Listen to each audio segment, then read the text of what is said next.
अरे तो बॉलीवुड के हॉरर स्पेस में फिर से हलचल है। हाँ, लग तो रहा है। विक्रम भट्ट, जिनका नाम हॉरर फिल्मों के साथ मतलब काफी मजबूती से जुड़ा है, वो एक नई फिल्म लेकर आ रहे हैं, haunted, ghosts of the past.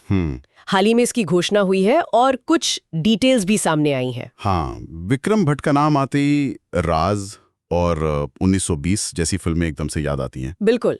और ये घोषणा थोड़ी और दिलचस्प इसलिए हो जाती है क्योंकि ये उनकी 2011 की फिल्म हॉन्टेड 3D का सीक्वल है। अच्छा। हॉन्टेड 3D का सीक्वल। हाँ, 13 साल बाद सीक्वल लाना ये अपने आप में एक बड़ा कदम है। बिल्कुल, 13 साल, ये तो काफी लंबा गैप है ना? अक्सर सीक्वल कुछ सालों के अंदर आ जाते हैं ताकि वो पहली फिल्म की यादें ताजा रहे। क्या इतने लंबे गैप के बाद सीक्वल बनाना ज्यादा चुनौतीपूर्ण नहीं होता? होता है, निश्चित रूप से चुनौती बढ़ जाती है। दर्शक अब भी उस पहली फिल्म से कनेक्ट कर पाएंगे, क्या लगता है? देखिए, पहली हॉन्टेड 3D जो थी वो उस समय भारत की पहली स्टीरियोस्कोपिक 3D हॉरर फिल्म थी। हाँ, मुझे याद है, उसका काफी बज़ था। बिल्कुल। तो उसका एक वो टेक्नोलॉजी वाला एक नॉवेल्टी फैक्टर भी था। सही। अब 3D उतना नया नहीं रहा, तो इस सीक्वल को कहानी और कंटेंट पर ज्यादा निर्भर करना होगा। ये देखना होगा कि क्या ये सिर्फ नाम का सीक्वल है या कहानी वाकई मतलब वहीं से जुड़ती है जहां पहली खत्म हुई थी। और इतने सालों में दर्शकों का टेस्ट भी बदला है ना? हॉरर जॉनरा में भी काफी वैरायटी आ गई है। हाँ, खासकर OTT के आने के बाद तो बहुत कुछ बदल गया है। वही। सही बात है। तो कहानी क्या है इस बार, मतलब कुछ पता चला है? हाँ, देखो, जो खबरें हैं उनके हिसाब से कहानी एक ऐसे आदमी की है। अच्छा। जो अपने पास से मतलब अपनी तकलीफों से भाग रहा है। और वो इंडिया में पहाड़ों में एक सुनसान वीरान हवेली में पनाह लेता है। ओके, टिपिकल हॉरर सेटअप जैसा लग रहा है। हाँ, लेकिन जैसा कि हॉरर फिल्मों में होता है, उस हवेली में अपने राज हैं। जाहिर है। दर्द, डर और गहरा अतीत जो उसे मतलब छोड़ने को तैयार नहीं। ये सेटअप तो क्लासिक हॉन्टेड हाउस वाला लगता है। वीरान जगह, परेशान नायक। हाँ, ये एक परिचित आधार है, इसमें कोई शक नहीं। हाँ, लेकिन हॉरर में अक्सर सेटअप से ज्यादा ट्रीटमेंट मायने रखता है। सही कहा। विक्रम भट्ट इसे कैसे पेश करते हैं वो महत्वपूर्ण होगा। मतलब क्या ये सिर्फ जंप स्केयर्स पर फोकस करेंगे? हो सकता है। मतलब क्या ये फिल्म सिर्फ अचानक डराने वाले पलों यानी जंप स्केयर्स पर टिकी होगी, या फिर कुछ और भी होगा? या इसमें मनोवैज्ञानिक डर, माहौल और किरदार के अंदरूनी संघर्ष पर ज्यादा जोर होगा? ये जो अतीत से भागने वाली बात है ना, हाँ, ये कहानी में एक साइकोलॉजिकल परत जोड़ने की संभावना दिखाती है। हाँ, ये इंटरेस्टिंग हो सकता है। और पहाड़ों में वीरान हवेली, ये लोकेशन अपने आप में एक माहौल बना देती है ना? बिल्कुल, लोकेशन बहुत जरूरी है। मुझे लगता है सिनेमाटोग्राफी और साउंड डिजाइन का रोल यहाँ बहुत अहम हो जाएगा। हाँ, और विक्रम भट्ट की फिल्मों में ये चीजें अक्सर मजबूत होती हैं। वो माहौल क्रिएट करने में माहिर माने जाते हैं। सही है। बिल्कुल, एक अच्छी हॉरर फिल्म सिर्फ डरावने चेहरे या भूत दिखाकर नहीं बनती।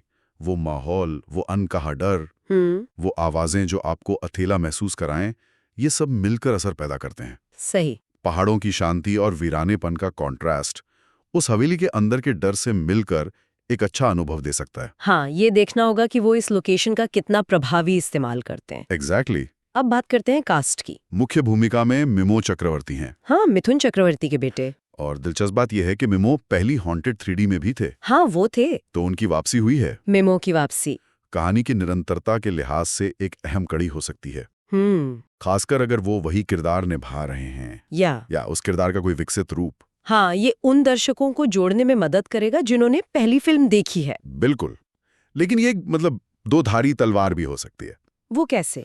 क्या दर्शक मिमो को फिर से उसी तरह के रोल में स्वीकार करेंगे या क्या वो किरदार में नई जान डाल पाएंगे? हाँ, ये उनके लिए भी एक मौका और चुनौती दोनों है। बिल्कुल। उनके अलावा गौरव बाजपेयी, चेतना पांडे और श्रुति प्रकाश भी फिल्में हैं। हाँ, क्या ये नाम हॉरर जॉनरा के लिए कुछ नया ला सकते हैं? क्या लगता है? देखिए, चेतना पांडे और श्रुति प्रकाश जैसे चेहरे ये निश्चित रूप से फ्रेशनेस ला सकते हैं। अच्छा। हॉरर फिल्मों में अक्सर नए या कम जाने पहचाने चेहरे ज्यादा प्रभावी लगते हैं। हाँ, ये बात तो है। क्योंकि दर्शक उनसे कोई बनी बनाई छवि जोड़कर नहीं देखते। हाँ, उनका डर ज्यादा रियल लग सकता है। सही। गौरव बाजपेयी भी कुछ फिल्मों में नजर आए हैं। हाँ। तो कुल मिला के कास्टिंग इस बात पर निर्भर करेगी कि ये किरदार कहानी में क्या लाते हैं और उनका प्रदर्शन कितना विश्वसनीय है। हाँ, बिल्कुल, परफॉर्मेंस ही सब कुछ है आखिर में। लेकिन असल दारोमदार तो शायद विक्रम भट्ट के निर्देशन और उनकी वो जानी मानी शायरी पर होगा, है ना? हाँ, लगता तो यही है। उन्होंने खुद कहा है कि उनकी हॉरर फिल्में एक खास किस्म की होती हैं जिसे वो रोमांटिसाइज्ड हॉरर कहते हैं। रोमांटिसाइज्ड हॉरर जी हाँ। यानी गाने, रोमांस, साजिश और साथ में डर। हाँ, ये विक्रम भट्ट का सिग्नेचर स्टाइल है एक तरह से। और उन्होंने कहा कि ये नई फिल्में बिल्कुल वैसी होगी। राज से लेकर 1920 तक उनकी फिल्मों में अक्सर एक दर्द भरी प्रेम कहानी हॉरर के ताने बाने में बुनी होती है। हाँ, ये तो मैंने भी नोटिस किया है। डर सिर्फ भूत प्रेत का नहीं होता, बल्कि खोए हुए प्यार, अधूरे वादों या अतीत के किसी गहरे भावनात्मक जख्म का भी होता है। और गाने उनकी फिल्मों का बहुत अहम हिस्सा रहे हैं। बिल्कुल, गाने अक्सर कहानी के मूड और इमोशनल कोर को स्थापित करते हैं। उन्होंने ये भी कहा कि आजकल हॉरर कॉमेडी का चलन है। हाँ, वो तो है। स्त्री, भूल भुलैया 2। हाँ, लेकिन उनकी फिल्म में कॉमेडी नहीं बल्कि हॉरर के साथ सोलफुल लव यानी दिल को छू लेने वाले प्यार का गहरा पुट होगा। ये बात मुझे थोड़ी अलग लगी क्योंकि हॉरर कॉमेडी आजकल काफी हिट हो रही है। क्या ये ट्रेंड के खिलाफ जाना नहीं है? ये एक दिलचस्प पॉइंट है। मतलब एक तरफ तो ये विक्रम भट्ट को अपनी यूएसपी पर टिके रहने जैसा दिखाता है। हाँ। वो उस भीड़ से अलग खड़े होना चाहते हैं जहां हॉरर के साथ कॉमेडी मिलाई जा रही है। लेकिन दूसरी तरफ ये एक जोखिम भी है। क्या आज का दर्शक, जिसके पास इतने सारे विकल्प हैं, सही बात है, स्लैशर, फोक हॉरर, साइकोलॉजिकल थ्रिलर, बहुत कुछ है, हाँ, तो क्या वो अब भी रोमांटिसाइज्ड हॉरर के लिए उतना ही उत्साहित होगा? खासकर युवा दर्शक। हाँ, खासकर युवा दर्शक जो शायद हॉरर में ज्यादा तेजी और इंटेंसिटी पसंद करते हों। तो क्या ये स्टाइल अब मतलब पुराना लगने का खतरा है? हो सकता है। या फिर ये एक नॉस्टैल्जिया फैक्टर की तरह काम कर सकता है उन दर्शकों के लिए जिन्होंने 2000 के दशक में भट्ट कैंप की हॉरर फिल्में पसंद की थी। देखिए, दोनों बातें हो सकती हैं। सफलता इस बात पर निर्भर करेगी कि वो इस फॉर्मूले को कितनी ताजगी के साथ पेश करते हैं। अगर कहानी मजबूत है, किरदार गहरे हैं और डर के साथ भावनाएं सही संतुलन में हैं, तो ये आज भी काम कर सकता है। लेकिन अगर ये सिर्फ पुराने पैटर्न की नकल लगती है तो दर्शक इसे नकार भी सकते हैं। ये तो है। विक्रम भट्ट ने महेश भट्ट और निर्माता आनंद पंडित की विशेषज्ञता का भी जिक्र किया है। हाँ, मैंने भी पढ़ा था। महेश भट्ट का प्रभाव अक्सर विक्रम भट्ट की फिल्मों में वो भावनात्मक गहराई और मानवीय रिश्तों की जटिलताओं के रूप में दिखता रहा है। हाँ, वो इमोशनल एंगल। तो शायद वो पहलू इस फिल्म को और मजबूत बना सकता है। निर्माता आनंद पंडित भी काफी कॉन्फिडेंट लग रहे हैं। हाँ, उनके बयान तो यही दिखाते हैं। उन्होंने कहा कि 1920 की बड़ी सफलता के बाद वो महेश भट्ट और विक्रम भट्ट के साथ फिर से काम करके खुश हैं। उन्हें उम्मीद है कि ये फिल्म दर्शकों को एक रोंगटे खड़े कर देने वाला अनुभव देगी और विक्रम भट्ट अपने सर्वश्रेष्ठ फॉर्म में है। आनंद पंडित का बयान प्रोजेक्ट में उनके विश्वास को तो दिखाता ही है, साथ ही 1920 का जिक्र ये भी याद दिलाता है कि इस टीम ने पहले भी सफल हॉरर फिल्में दी हैं। 1920 भी एक पीरियड रोमांटिसाइज्ड हॉरर थी और काफी सफल रही थी। सही कहा। निर्माता का ये भरोसा अक्सर प्रोजेक्ट के बजट और उसकी मार्केटिंग स्ट्रैटेजी में भी झलकता है। और प्रोडक्शन टीम भी काफी बड़ी लग रही है। मतलब हाँ, लिस्ट लंबी है। मुख्य निर्माता आनंद पंडित, राकेश जुनेजा और श्वेतांबरी भट्ट हैं। साथ ही सह निर्माताओं की भी लंबी लिस्ट है।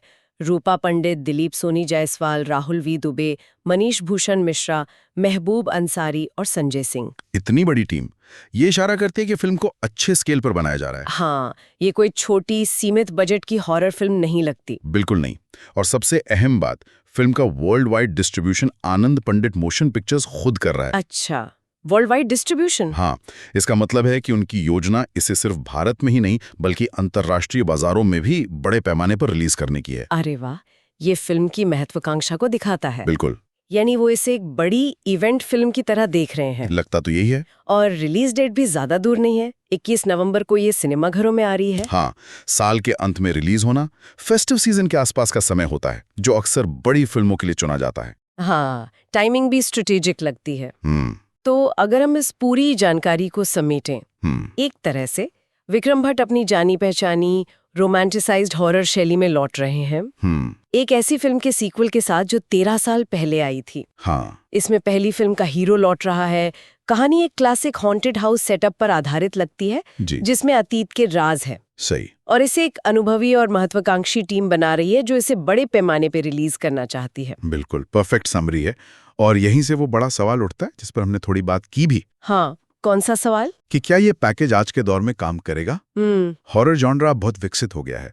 दर्शकों ने दुनिया भर का कंटेंट देखा है। सही। क्या विक्रम भट्ट का ये खास ब्रांड डर और रोमांस का मिश्रण आज भी उतना ही ताज़ा और असरदार महसूस होगा? खासकर एक सीक्वल के रूप में। हाँ, खासकर एक सीक्वल के रूप में। क्या ये रोमांटिसाइज्ड हॉरर दर्शकों को कुछ नया या यादगार दे पाएगा, या फिर ये महज एक पुराने आजमाए हुए फॉर्मूले को दोहराने जैसा होगा?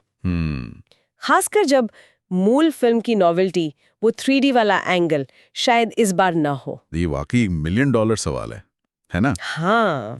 क्या ये फिल्म सिर्फ भट्ट के पुराने फैंस को अपील करेगी या नए दर्शकों को भी खींच पाएगी? और क्या ये हॉरर जॉनर में कुछ नया जोड़ेगी या सिर्फ एक और एंट्री बनकर रह जाएगी? इसका जवाब तो शायद फिल्म देखने के बाद ही मिलेगा। हाँ, वो तो है। लेकिन ये सोचना दिलचस्प है कि एक स्थापित निर्देशक अपनी सिग्नेचर स्टाइल पर टिके रहकर बदलते समय और दर्शकों की उम्मीदों से कैसे मुकाबला करता है। बिल्कुल, ये देखने वाली बात होगी।